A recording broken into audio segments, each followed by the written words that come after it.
Assalamualaikum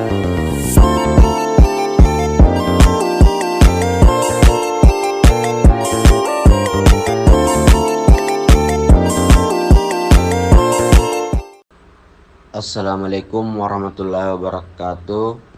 Selamat pagi dan salam sejahtera untuk kita semua yang hadir pada hari ini. Semoga selalu dalam lindungan Allah Subhanahu wa taala.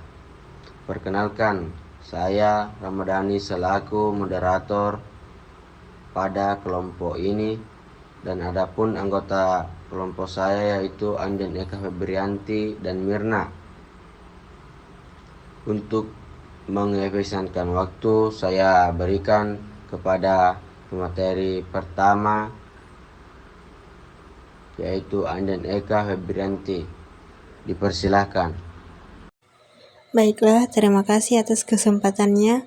Saya akan memaparkan materi tentang eksistensialisme, di mana eksistensialisme merupakan salah satu aliran filsafat yang memiliki pemahaman bahwa manusia memiliki kebebasan dalam melakukan tindakan dan bertanggung jawab atas tindakan tersebut.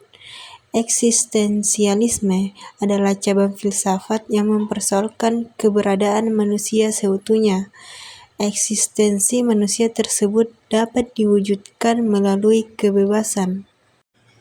Eksistensialis mulai lahir melalui pemikiran filsuf Denmark Søren Kierkegaard 1813 sampai 1855 mengenai filsafat Kristiani, sehingga ia disebut sebagai Bapak Eksistensialisme. Kierkegaard sering membahas masalah-masalah hakikat iman menurut etika teologi Kristen yang berhubungan dengan emosi keagamaan seorang individu dalam agama Kristen. Oleh karena itu, karya Kierkegaard kadang-kadang digambarkan sebagai eksistensialisme Kristen dan psikologi eksistensial tentang individu. Menurutnya, eksistensi hanya dapat diterapkan kepada manusia sebagai individu yang konkret. Hanya karena aku individu yang konkret ini yang bereksistensi, yang sungguh-sungguh ada dan hadir dalam realitas yang sesungguhnya. Aliran filsafat yang dianut Jean-Paul Sartre termasuk dalam kelompok eksistensialisme atau aliran filsafat yang bertitik tolak dari eksistensi manusia. Etimologi dari eksistensialisme terdiri kata ex itu keluar, sistere ada, dan me aliran.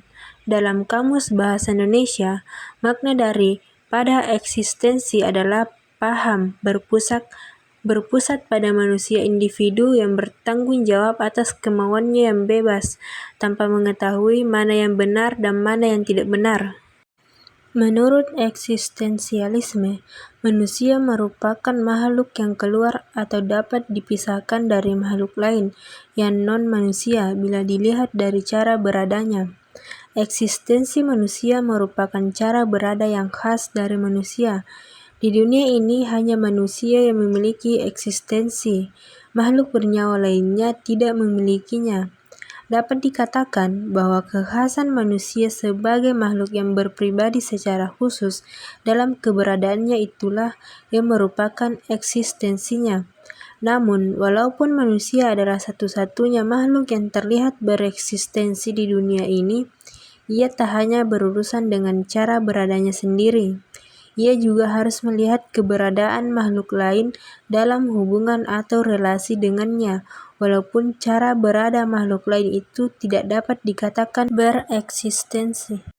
Demikian pemaparan materi dari saya. Selanjutnya akan dilanjutkan oleh pemateri kedua.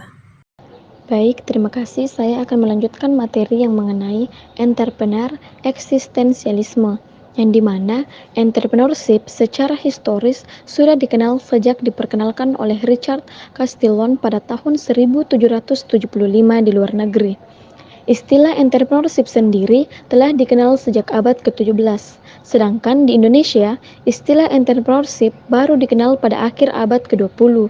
Beberapa istilah entrepreneurship seperti di Belanda dikenal dengan ondernemer, dalam bahasa Prancis dikenal dengan istilah entrepreneur, dalam bahasa Jerman entrepreneur disebut dengan Unternehmer, turunan kata Unternehmen yang diartikan menjalankan, melakukan, dan berusaha.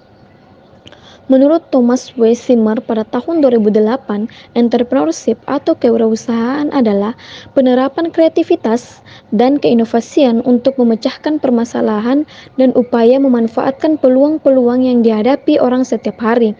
Menurut Andrew J. Dubren pada tahun 2008, entrepreneur adalah seorang yang mendirikan dan menjalankan sebuah usaha yang inovatif.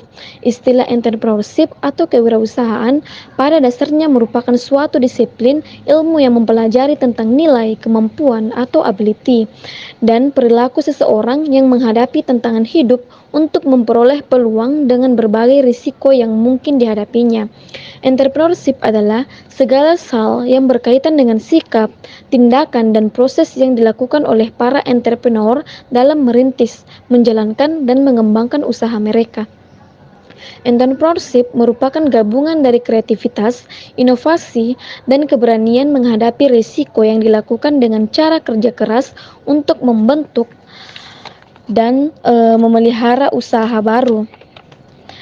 Dari pandangan para ahli, dapat 6 disimpulkan bahwa entrepreneurship adalah kemampuan dalam berpikir kreatif dan berperilaku inovatif yang dijadikan sebagai dasar, sumber daya, tenaga penggerak, tujuan siasat, kiat, dan proses dalam menghadapi tantangan hidup. Baik, langsung saja saya membuka sesi tanya jawab. A few moments later. Baik, perkenalkan nama saya Nurul Fadillah. Saya ingin bertanya, yaitu jelaskan konsep keberadaan mendahului esensi dalam filsafat eksistensialisme. Bagaimana konsep ini berbeda dari pandangan tradisional tentang esensi? Terima kasih. Baik, terima kasih atas pertanyaannya. Konsep keberadaan melalui esensi adalah salah satu prinsip dasar dalam filsafat eksistensialisme. Konsep ini menekankan bahwa manusia pertama-tama ada dan kemudian menentukan esensinya atau hakikat dirinya melalui tindakan dan pilihan. Artinya, manusia tidak dilahirkan dengan tujuan atau sifat dasar yang telah ditentukan. Sebaliknya, manusia membentuk identitasnya dan makna hidupnya melalui pengalaman dan keputusan yang dibuat sepanjang hidupnya. Baiklah, pertanyaan saya, bagaimana eksistensialisme memandang kebebasan dan tanggung jawab individu? Oke, baik. Terima kasih. Saya akan menjawab pertanyaan dari saudari Nisma, yaitu bagaimana eksistensialisme memandang kebebasan dan tanggung jawab individu. Jawabannya itu, eksistensialisme memandang kebebasan sebagai aspek fundamental dari eksistensi manusia. Menurut Sartre, manusia dikutuk untuk bebas karena meskipun kita tidak memilih untuk dilahirkan, kita harus memilih bagaimana hidup kita dijalani. Kebebasan ini datang dengan tanggung jawab yang penuh atas pilihan-pilihan kita. Sartre menyatakan bahwa setiap keputusan yang kita buat membentuk diri kita dan menunjukkan siapa kita sebagai individu. Oleh karena itu, tanggung jawab dalam eksistensialisme berarti menerima konsekuensi dari tindakan kita tanpa mengalihkan kesalahan kepada faktor eksternal seperti takdir atau Tuhan. Ini menciptakan tekanan moral yang besar karena setiap tindakan dianggap mencerminkan komitmen kita terhadap nilai-nilai yang kita pilih. Lalu bagaimana cara Sartre melihat hubungan antara kebebasan individu dan otentitas? Oke, baik. Adapun pertanyaan dari saudari Nisma, yaitu bagaimana cara Sartre melihat hubungan antara kebebasan individu dan identitas. Jean-Paul atau Sartre, seorang filsuf eksistensialisasi Prancis, mengajukan pandangan yang unik mengenai kebebasan individu dan identitas kehidupan.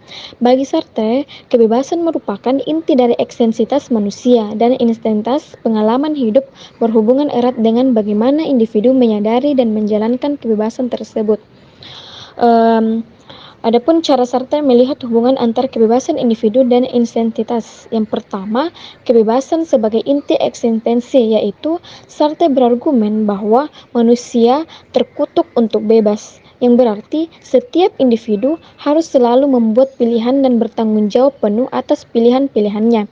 Kebebasan ini tidak bisa dihindari dan merupakan kondisi dasar dari eksistensi manusia.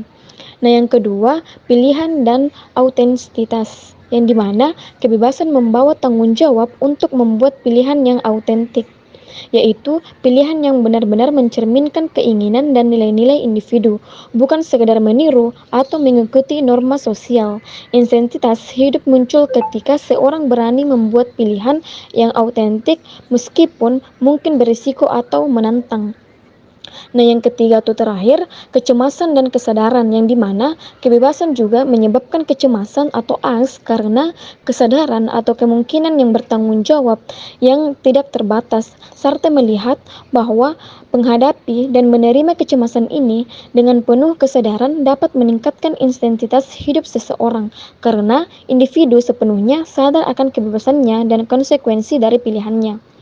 Secara keseluruhan, bagi Sartre, hubungan antara kebebasan individu dan insentitas adalah bahwa kebebasan yang diakui dan dijalani secara autentik meningkatkan insentitas kehidupan. Ketika individu menerima kebebasan, mereka sepenuhnya dan membuat pilihan yang bermakna dan autentik.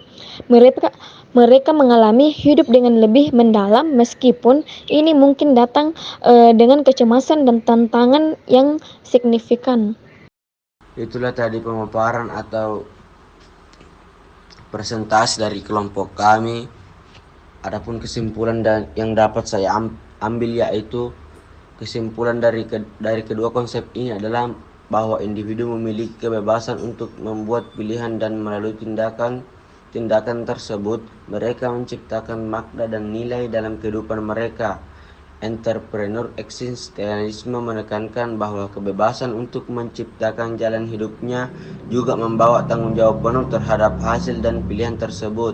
Dalam konteks bisnis dan kewirausahaan, entrepreneur eksistensialisme mendorong individu untuk mengambil risiko, berinovasi, dan bertanggung jawab sepenuhnya terhadap hasil dari usaha mereka.